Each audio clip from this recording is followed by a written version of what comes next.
Olá pessoal, sejam bem-vindos a mais uma aula. Hoje a gente vai ver então a questão da prática com o Wireshark usando o protocolo IPv4. Bom, eu elaborei aqui para nós uma agenda onde a gente tem alguns tópicos, então a gente vai ver uma aula completa, tá? Desde o que é uma introdução, uma contextualização, o que é o protocolo IP, o que é uma máscara de rede, a estrutura do protocolo IPv4 e depois a gente vai ver a prática com o Wireshark, tanto essa estrutura como a parte da fragmentação. Então, iniciando aqui, né, é sempre bom contextualizar para que todo mundo fique na mesma página. Então, aqui, ó, o que acontece? A gente tem, né, que as camadas lá, quando a gente estuda a parte da arquitetura de redes de computadores, as camadas elas simplificam muito essa questão da organização do protocolo, né, da organização de uma arquitetura de redes e que facilitou aí a utilização e a padronização das redes de computadores. O protocolo IP, então, a gente viu assim, ó, dentro desses tipos de arquitetura de redes de computadores existia o ISO e o TCP/IP. E dentro do protocolo TCP/IP nós temos o IP, que ele desempenha um papel fundamental. Ele vem a ser o que exatamente? Ele vai fazer a parte da identificação dos computadores em redes heterogêneas. Porque as redes, a gente tem que lembrar o seguinte, as redes de computadores, a internet, ela é uma rede de redes. Então, uma rede composta por uma rede que envolve outra. Por exemplo, nós temos lá as PANs, que são pequenininhas, depois as LANs que englobam as PANs, as MANs que envolvem as LANs, e depois nós temos as WANs que envolvem as MANs, né? E assim nós vamos criando, e a internet é um tipo desses tipo de redes que é quase como um tipo de interconexão, né? Um tipo de agregação de redes. Então, aqui dentro, né, o protocolo IP, ele vem a ter um papel fundamental. Só que muitas vezes, esse aqui é um exemplo clássico de muitos cursos que estudam o IP somente na teoria, mas aqui você vai ver na prática como que a gente estuda ele, tá? Bom, então o que vem a ser ele aqui, né? De maneira conceitual, eu vou deixar todo esse material para vocês, mas ele é um número de 32 bits que serve para identificar um dispositivo. Só que aí é o seguinte, quando a gente olha, imagina 32 bits, como que para o ser humano seria fácil de gerenciar isso, né? É muito complicado. Imagina uma sequência enorme de bits lá, você ter que memorizar, é praticamente inviável. Como que foi resolvido isso? Usando uma notação, né? A gente chama de notação quádrupla. Então esses 32 bits eles são usados em grupos, 4 grupos, que a gente chama de octetos, né? E cada grupo é separado por um ponto. E cada um desses octetos é convertido para o número decimal, que é muito mais fácil para os humanos trabalharem. Então, na prática, como que seria isso? Nós temos aqui um exemplo do endereço de 32 bits, aqui, que seria um endereço IP, né? E convertendo ele, seria tipo isso aqui, ó, 192.168.0.0. Então, a gente coloca os pontos e tem esse endereço aí que vem a ser 192.168.0.1. Então, é isso aqui, tá? Essa complicação que muita gente tem dificuldade de entender o que é o endereço IP é isso. 32 bits que, quando convertidos, são organizados em 4 grupos. E cada um desses grupos tem 8 bits, e esses bits representam um número em decimal, e eles são separados por um ponto. Então é isso aqui que é um endereço IP. No caso aqui da composição deles, né, a gente tem que pensar o seguinte: além de ter a identificação do host, né, do único computador, a gente faz a identificação da máscara. E esse aqui é um outro ponto que eu vejo que o pessoal tem muita dificuldade. Muita gente não entende o que é uma máscara de subrede. O que é aquele 255.0. Sempre se confunde. Ou o que é um barra não sei o que, barra 24, barra 12. É complicado, as pessoas não sabem. Mas eu vou te ensinar de uma maneira bem simples e tu não vai esquecer. Tá? Então é o seguinte, nós temos que pensar que o endereço IP, ele identifica tanto o host, que nós temos que determinar qual que é a parte que corresponde ao host do endereço IP, e qual que é a parte que corresponde à rede. E é para isso, pessoal, é para isso que serve a máscara de rede, tá? A gente vai chamar de máscara de rede, máscara de subrede, subnet, enfim, tem várias formas, netmask, tem várias formas de referenciar. Mas essa informação que você vê lá significa isso, é a quantidade de informação que identifica a parte do host e a parte da rede. Então, ela também vai seguir a mesma notação quádrupla que a gente viu, tá?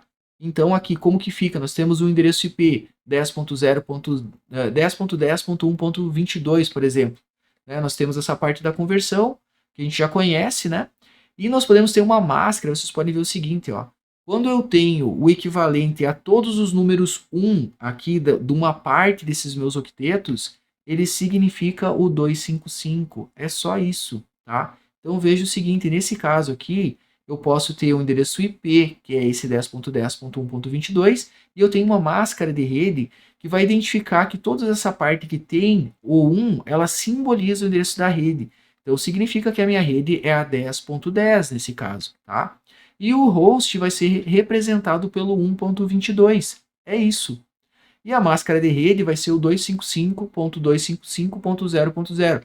Por que o 255? Só para reforçar, porque todos aqueles bits ali estão comum. Se for converter ele para o decimal, vai dar o 255. Então é por isso. Tá? Então, é essa que é a informação da máscara de subrede.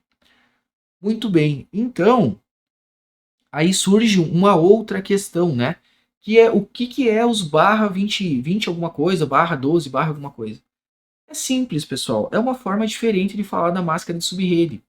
Porque enquanto aqui, ó, eu tenho 255, se eu contar todos aqueles bits 1 ali, ó, eu vou ter uma quantidade de números 1. Então se eu sei que eu tenho dois grupos, né, com 8 bits com 1, se eu somar eles vai dar 16.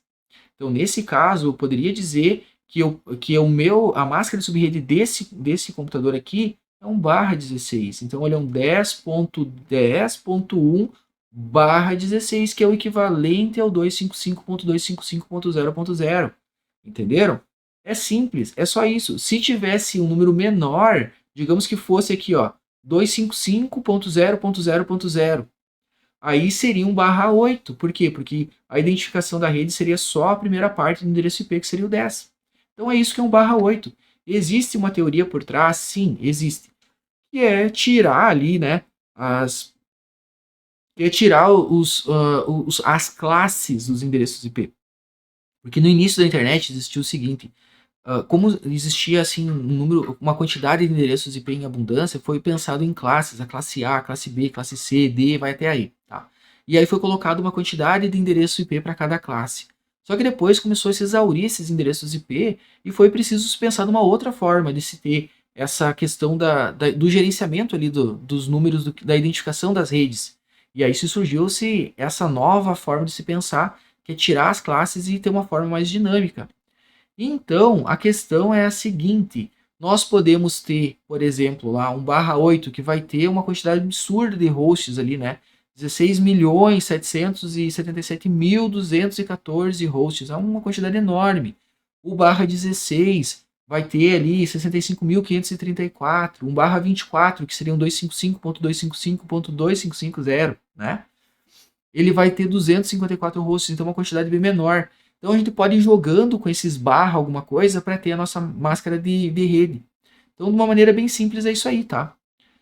Bom, na prática, como que eu posso saber o endereço IP do meu computador? Bem simples. Quando eu estou usando o Windows, eu vou lá, entro no prompt de comandos lá, né? Por exemplo, Windows R, né? E pressiono a tecla Windows mais R e depois digito o ipconfig, eu vejo, né?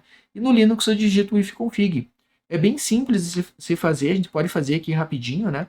Então aqui no Windows, se eu pegar aqui, ó, e abrir o meu prompt de comandos, ó, vamos colocar aqui cmd, por exemplo, né? Eu posso digitar cmd também aqui, ó, e digitar aqui dentro o ipconfig, dá um enter, ó, ele vai trazer para nós aqui todas as informações, ó, o adaptador Ethernet, vai trazer as informações da máscara de subrede também, a conexão que nós temos ali na parte de gateway, né? Todas as informações que a gente quer a respeito da parte de redes de computadores é através desse comando aqui que a gente consegue ter. Ó, então nós temos aqui, ó, o meu endereço IP dessa máquina virtual é 10.0.2.15 e a máscara de subrede aqui é 255.255.255.0. Então seria uma classe C ali, por exemplo, ou vamos ver aqui, ele vai ser um barra 24, né? Porque ele vai somar a quantidade que deu 8, mais 8, 16, mais 8, 24. Né? Então 16 bits reservados para o endereço de rede. Então quer dizer que a minha rede é 10.0.2 e eu tenho até 254 números aqui para representar as máquinas da minha rede, né? E a mesma coisa eu consigo no Linux. Então vamos dar uma olhada aqui no Linux. Ó, vamos usar o Kali aqui mesmo, né? Pegando o Kali Linux aqui, vou digitar a minha senha. e vou abrir o terminal. Então, olha só. Aqui eu até já estava com ele aberto, né? Mas eu vou dar um Ctrl L aqui para limpar a tela e vou digitar de novo, ó. ifconfig. Posso usar o tab para completar, né? Ele já me deu aqui, ó, 10.0.2.15. Como são máquinas virtuais, não vai ter conflito de IP, né? Mas a gente já viu que tem essa questão. E a máscara de subrede vai ser a mesma, 255.255.255.0. Então é assim que a gente vê o endereço IP na prática, tá? Muitos alunos às vezes fazem as disciplinas de redes, mas mesmo estudando e sabendo, tendo que saber toda a parte teórica de redes, muitas vezes não sabe nem como ver o endereço IP, né, de uma máquina. Então, essa informação aqui, apesar de ser simples, ela nivela todo mundo e agora todo mundo sabe como faz essa questão da identificação do endereço IP, tanto no Linux como no Windows. Então, continuando aqui na nossa aula, agora a gente vai entender um pouco mais sobre como que é o pacote IP para conseguir analisar ele. Então, ele é nós temos informações de cabeçalho de controle com 14 campos, onde a gente tem a versão, temos o tamanho do cabeçalho, tipo do serviço, flags. Aqui vocês vão ver o seguinte, o protocolo IP ele é bem mais complexo que o ARP, então nós vamos ter muitas informações aqui a mais, né, do que ele, porque ele vai fazer um tipo de gerenciamento bem mais complexo, né? Então, continuando aqui, nós temos flags, nós temos tempo de vida, né? Protocolo, enfim, todas essas informações que eu deixo aqui para vocês, tá? E queria dar uma ênfase, principalmente aqui na parte do time to live, né? Que é o tempo de vida, porque isso aqui é a quantidade, digamos assim, se não existisse esse tempo de controle, esse pacote poderia ficar eternamente dentro de uma rede, por exemplo. Então, é ele que determina quantos saltos, ou seja, quantas vezes que ele vai passar entre os roteadores até ser apagado. E nós temos também aqui a questão dos endereços, né? O endereço de IP origem e endereço de IP destino, além dos dados. Então, essa parte aqui que eu queria enfatizar com vocês, tá? A parte do endereço de IP de origem e de destino são informações super relevantes para fazer a análise do tráfego de rede, tá? Então, aqui quando você vai tentar identificar, por exemplo, qual servidor que está sendo mais utilizado, é o endereço IP que tu vai usar para filtro, ou o endereço de IP de origem ou de destino. A mesma coisa quando uma máquina está sendo atacada na rede, tu vai filtrar por aquela máquina, ou daqui a pouco para te investigar uma máquina suspeita, tu vai filtrar pela máquina que é suspeita, pelo endereço IP, ou talvez também pelo endereço MAC se tu quiser, né? Mas tu pode ir combinando esses tipos de informações.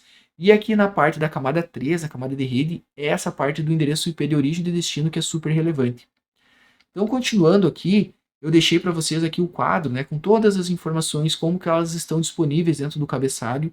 É uma informação um pouco mais densa, então vou deixar mais como uma referência mesmo. E nós vamos intensificar aqui os nossos estudos na parte prática. Então, como eu comentei com vocês, nós temos aqui como recurso do nosso curso, do nosso vídeo aqui, né, esses arquivos que foram disponibilizados pelo livro do Chris Sanders. Então, aproveito até para reforçar, né, que esse livro é muito bacana, muito bom, eu super recomendo. Vou deixar o link aqui para vocês como referência, e se quiserem comprar, eu super recomendo. Eu acho bacana, eu acho que é um investimento no aprendizado de vocês, ok? Então, olhando aqui, nós vamos abrir então o arquivo, né, ipttl source, e nós vamos ver que ele foi gerado por pacotes ICMP. O ICMP aqui ele é um tipo de protocolo que está na camada de rede e que ele vai servir assim, para estatísticas, para obtenção de dados, né, principalmente para verificar a conectividade. Então a gente vai ver o seguinte, vamos abrir aqui, vamos dar uma olhada nele, pode ser até mesmo com a nossa máquina Windows aqui. Ó, a gente vai pegar aqui, vai fechar nosso prompt, né? Dá um Ctrl W para fechar a captura e vamos de novo em File, Open e vamos abrir aqui, ao invés do ARP, nós vamos voltar uma pasta aqui, vamos uma para cima e vamos dentro do IP.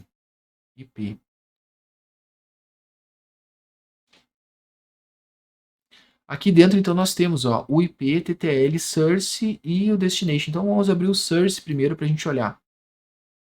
Olha, então aqui é o seguinte, ó, olhando esse arquivo, a gente já tem aqui que nós temos algumas informações que são chave.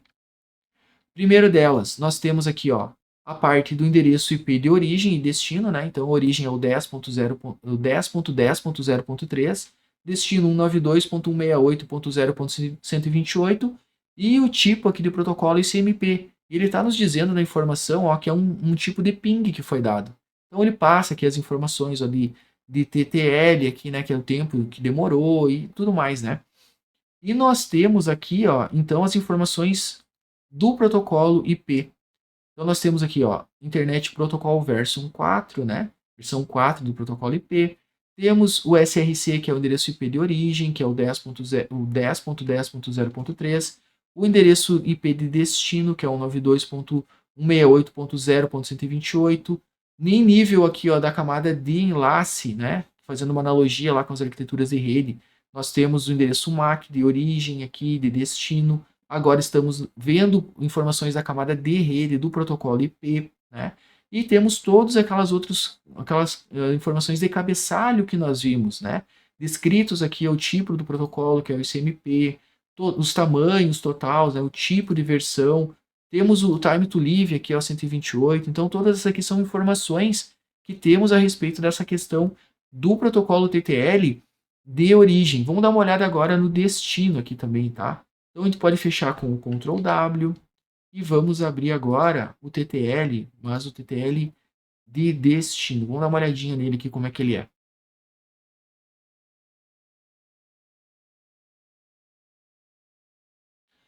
Então aqui olhando o arquivo aqui do TTL de destino, nós temos o inverso, né? Aquele que antes estava enviando os dados, agora ele está recebendo.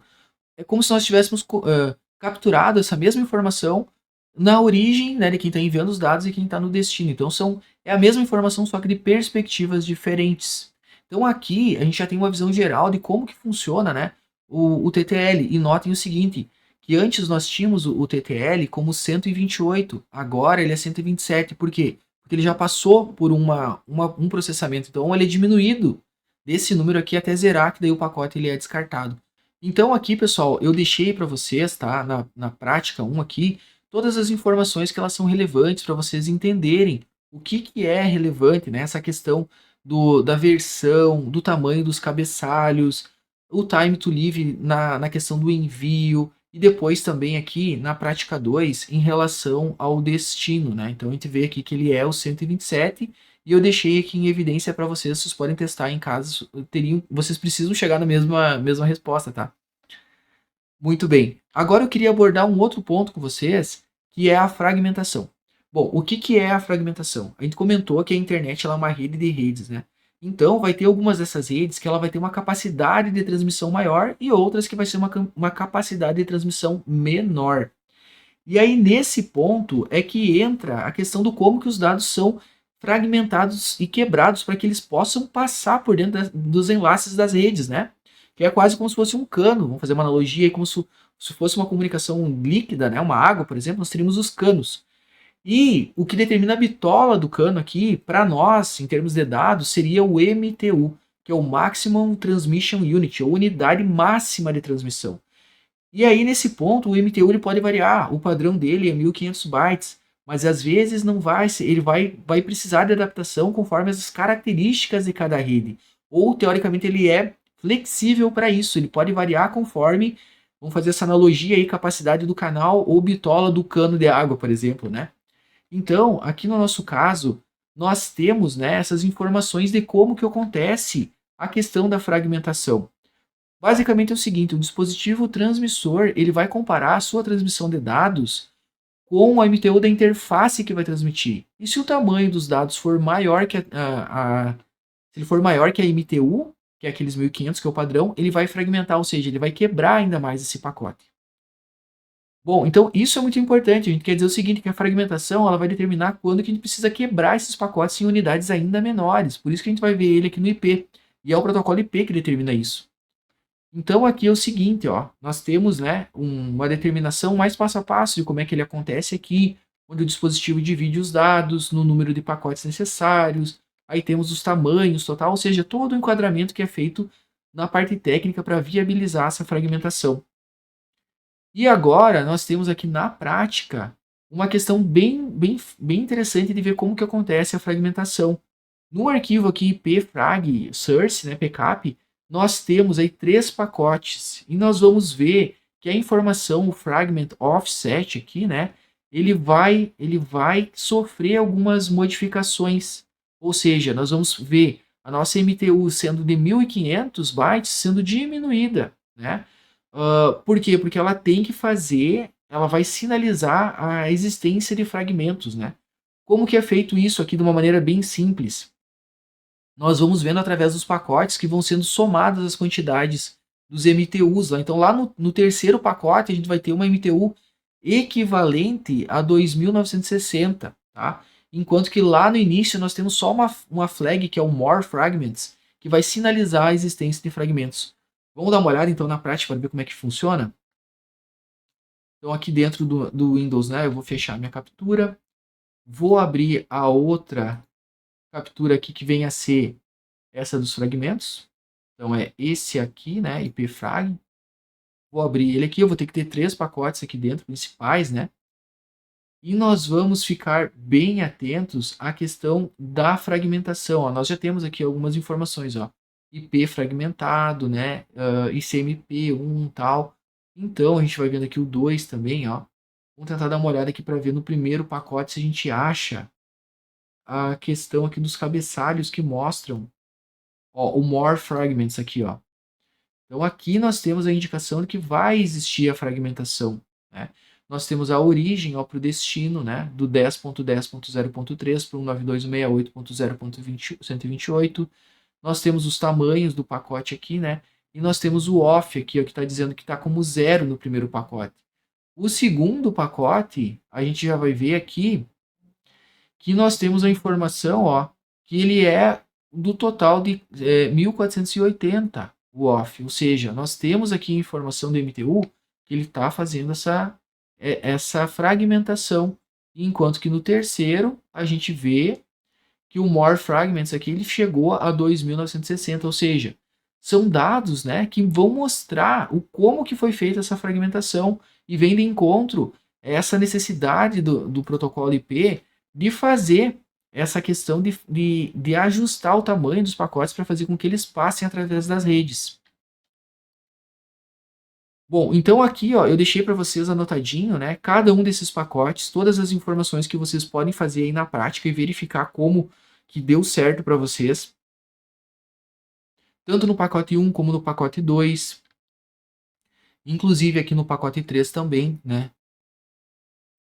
E para finalizar, pessoal, eu queria fazer umas considerações finais. Então, a gente viu que em muitos cursos, essa questão do protocolo IP, ele é abordado unicamente de uma maneira teórica, sem ter nenhum tipo de relação com a prática. Aqui a gente viu, né, que lá nas arquiteturas de rede, existe a camada de rede, vimos usando o Wireshark, que dentro a gente consegue capturar um pacote real que está passando na rede. Na prática, você mesmo pode gerar esse pacote se você quiser, e você vai ter ali o campo IP, né? E a gente viu exatamente quais são cada um dos campos, vimos a importância do endereço de IP de origem, de destino e também como funciona a fragmentação. Então espero que você tenha gostado desse vídeo e nos vemos no próximo então. Até mais!